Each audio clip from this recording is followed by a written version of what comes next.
Біз Келес ауданы номері 47 Ділмұхамед Қонаев атындағы жалпы орта мектептің 8 сынып оқушысы Тұрғынова Акерке. Мен 7-ші сынып оқушысы Сүндетқұл Кәусар. Біз проэко-экологиялық жоба конкурсының үздік экологиялық бастама байқауының дизайнерлер байқауының командалық қатысушылар боламыз. Макетіміздің тақырыбы экодизайнда мұражай. Экодизайн қоршаған ортаға зиянсыз өнімдерден ыңғайлы орта жасау. Және де сондықтан біз макетте қазақ даласының флоралық көрінісін жасадық. Экодизайн қоршаған ортаға зиянсыз өнімдерден ыңғайлы орта жасау. Біз макетімізде қазақ даласының флоралық көрінісін тірі объектілерден жасадық. Ал мұражай ғылыми деректерді қолданып, рухани құндылықтарды дәріптеу негізінде ұйымдастырылады.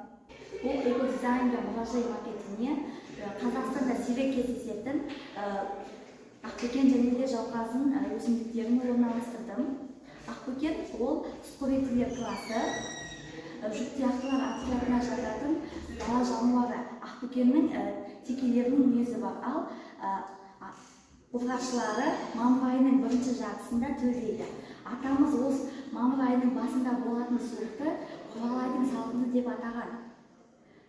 Ақбөкенді киік деп атап, киелі жануар деп таныған. Ақбөкенді ботагөзге теңеген. Ақбөкен 2006 жылы Қазақстанның қызыл кітабына енгізілді. Ақбөкеннің қазіргі күндегі саны 47 мың ғана. Ал жауқазын лалакөлділер тұқымдасына жататын дала гүлі. Жауқазынды 2014 жылы жауқазынның төркіні Қазақстан екенін голландықтар мойындады. Дегенмен біз голландиялықтар сияқты жауқазынды дұрыс пайдалана алмай жатырмыз. Голландиялықтар әуежайдан қарсы алғаннан бастап жауқазынды жарнамалайды екен. Олар жауқазыннан құт-береке тауып отыр. Ұрығын сатады, және де киімдеріне, ойыншықтарға, сувенирлерге суреттерін жабыстырады екен. Ал біз әрине ол ретінде намысымыз келеді. Сондықтан мен өз қолөнерімді пайдалана отырып, жауқазын топтамасын жасадым. Ал ақбөкен реликті әлі эндемикті жануар. Ақбөкенді ұлт ретінде, ұлт символы ретінде дәріптегім келеді. Неге дәріптемеске? Ал ақбөкен және де жауқазынды осылай тоқып және де оларды мен жарнамалағым келеді. Осындай экодизайндағы мұражайлар ұйымдастырылса, табиғатты қорғаудың бір іс-шарасы болар еді.